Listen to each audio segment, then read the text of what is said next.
어쩜 이렇게 시간이 안 가는지 정말 버스 안에서 고잉 이불 속에서 고잉은 언제나 너에게 고잉. Hai, apakah kalian tahu apa sih itu GCMS? Kira-kira apa ya? GCMS adalah alat gabungan dari alat GC dan MS, yaitu GC yang merupakan kromatografi gas dan MS yaitu spektrofotometri massa. Nah, GCMS ini biasanya digunakan untuk analisis senyawa organik yang mudah menguap, di mana sampel yang mengandung senyawa volatik diinjeksi ke dalam GC yang nantinya akan dipisahkan berdasarkan sifat kepolarannya di dalam kolom yang terisi dengan fase stasioner. Setelah terelusi dari sistem GC, senyawa tersebut akan masuk ke dalam MS, yang dimana senyawa ini akan diionisasi dengan energi tertentu dan difragmentasi menjadi ion fragmen. Bagaimana sih fungsi dari GCMS ini? Yuk kita simak teman-teman. Nah, GCMS berfungsi untuk yang pertama itu menguji kemurnian dari bahan tertentu dan memisahkan berbagai komponen dari campuran. Yang kedua yaitu untuk menentukan berat molekul suatu senyawa dan rumus molekul tanpa melalui analisis unsur. Ketiga yaitu untuk dapat mengenali senyawa berdasarkan reaksi fragmentasi sehingga bisa didapatkan cara tambahan untuk mengetahui golongan senyawa tersebut. Yang keempat yaitu untuk digunakan dalam lingkungan kimia, biologi, lingkungan, forensik, makanan, minuman, minyak, dan gas alam. Kira-kira bagaimana sih untuk kita menggunakan GCMS ini? Untuk menjawab pertanyaan ini, yuk kita simak teman-teman. Penggunaannya, yang pertama itu kita harus memastikan telah membaca jurnal tentang gas kromatografi yang nantinya akan berhubungan dengan aplikasi analisa. Yang kedua yaitu lakukan proses preparasi sampel di awal jika memang dirasa membutuhkan waktu yang cukup lama. Jika memang dirasa preparasi sampelnya sebentar, bisa dilakukan bersamaan dengan persiapan instrumen. Yang ketiga yaitu nyalakan UPS untuk antisipasi daya listrik turun atau mati jika instrumen sedang digunakan. Yang keempat yaitu nyalakan komputer atau PC yang sebelumnya sudah dikonfigurasi untuk instrumen gas kromatografi. Yang kelima yaitu buka katup gas atau flow controller pada instrumen ini untuk memastikan gas karir bisa mengalir. Yang keenam, nyalakan instrumen gas kromatografi. Biasanya terdapat switch di bagian kiri atau belakang. Tunggu hingga instrumen menginisiasi komponen. Pada beberapa instrumen terdapat fitur self-testing sekitar beberapa menit. Yang ketujuh yaitu beralih fokus ke komputer. Buka aplikasi instrumen, pastikan komputer dan instrumen terhubung dan bisa berkomunikasi. Yang kedelapan, setting instrumen untuk melakukan conditioning. Proses ini biasanya akan mengatur suhu kolom pada rentan tertentu. Tunggu hingga 20-30 menit sesuai dengan masing-masing merek instrumen. Atau pada kasus tertentu terdapat informasi bahwa instrumen sudah dalam kondisi ready. Yang kesembilan yaitu di sisi lain, jika Anda belum menyiapkan sampel bisa dilakukan saat ini sambil menunggu instrumen ready. Kesepuluh yaitu pada bagian aplikasi, setting identitas sampel yang akan dianalisa lengkap dengan informasi penting lainnya. 11. Jika rasa semua persiapan untuk analisa sudah sesuai, tinggal running metode instrumen dan injeksi sampel. Dan terakhir, tunggu hingga proses selesai dan menampilkan hasil pada layar komputer. Selanjutnya yaitu ada fungsi dari bagian alat. Pada bagian ini diilustrasikan tentang struktur yang ada di GCMS. Pada ilustrasi sebelumnya, bagian 1 merupakan ilustrasi tabung gas atau material gas yang digunakan pada proses kromatografi. Nah, gas tersebut merupakan fase gerak. Pada poin pengertian GC sudah disebutkan beberapa jenis gas karir, yaitu seperti helium, nitrogen, dan lainnya.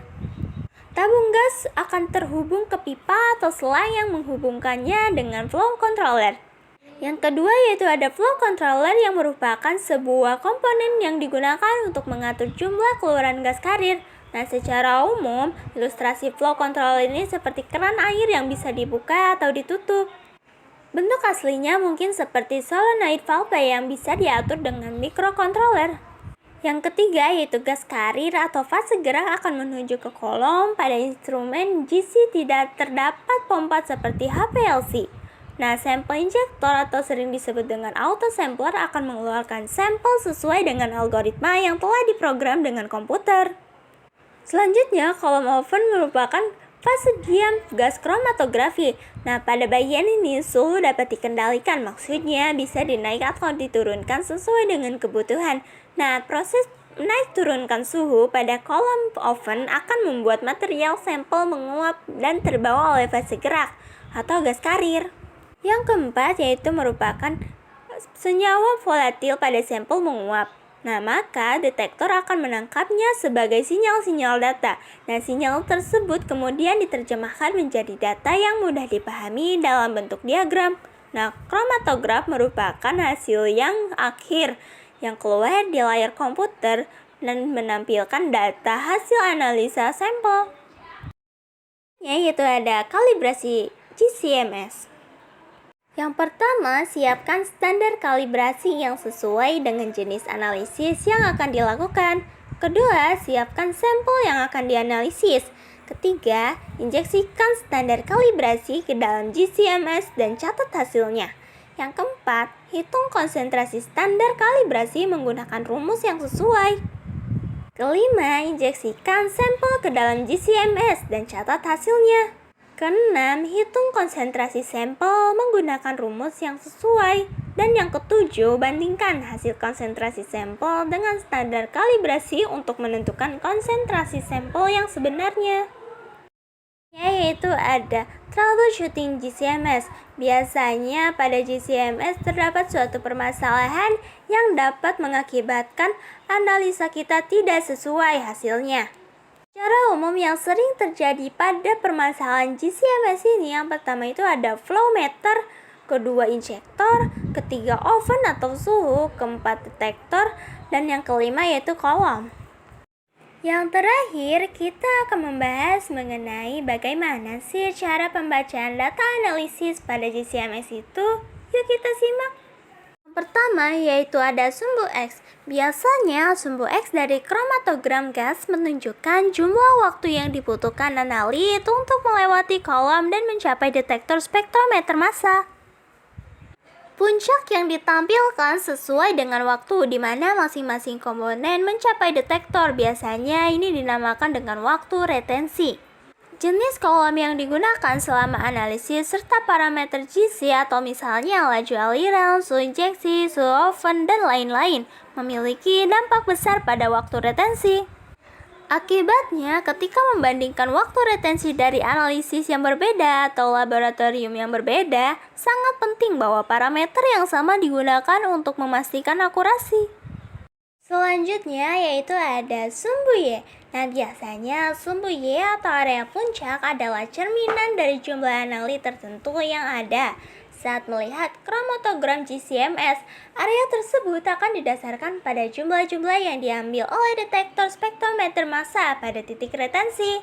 Namun, penting untuk dicatat bahwa beberapa senyawa akan memiliki afinitas yang lebih baik dengan detektor dan puncak akan tampak lebih besar daripada konsentrasi sebenarnya dalam kaitannya dengan puncak lain pada kromatogram. Yang sering kita lihat dalam senyawa yang mudah terionisasi.